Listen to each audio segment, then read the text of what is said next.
Despite being one of the world's top 10 oil-producing nations, more than 25% of Venezuelans live below the poverty line. And more than 90% of exports come from that oil revenue. So with the very sharp drop in oil prices, the economy has been affected.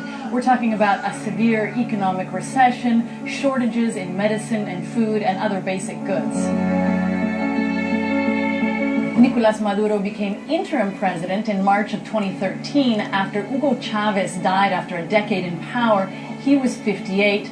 Maduro was then elected president a month later in a very tight race with 50.8% of the vote. Nicolás Maduro has kept his predecessors' left-wing ideology alive and continued investing in the social programs. But with the sharp drop in oil prices, he's seen some of that funding dried up, and people are really beginning to feel that squeeze. The first wave of oppositions began back in February of 2014 when a student was reportedly sexually assaulted at a university in the western city of San Cristobal, and students took to the street to demand better security. But that quickly spread across the country in anti-government protests. Since then, dozens of people have been killed in those clashes, and thousands have been arrested, including the opposition leader, Leopoldo López. A second wave of protests gained momentum in the beginning of 2015 and turned violent when a 14-year-old boy was shot dead by a policeman.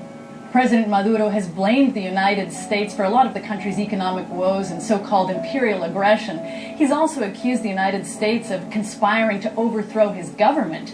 And in February, he had another opposition leader, the mayor of Caracas, arrested, accusing him of conspiring with the United States again to overthrow his government. While the United States is still the biggest consumer and buyer of Venezuelan oil, bilateral relations have deteriorated, and Venezuela has expelled a number of diplomats. Washington has imposed sanctions on Caracas. And now Venezuela is requiring all Americans to have visas if they want to enter the country. It's also ordered the U.S. Embassy in Caracas to seriously scale back operations in an apparent retaliation for those sanctions. The outlook for Nicolás Maduro is a challenging one. His approval rating has plummeted to below 25%. And yet, under the Constitution, Venezuela has to hold parliamentary elections this year. If the opposition wins, that could put them in a very good position to try and get Maduro out of office by referendum in 2016. That, of course, if he lasts long enough.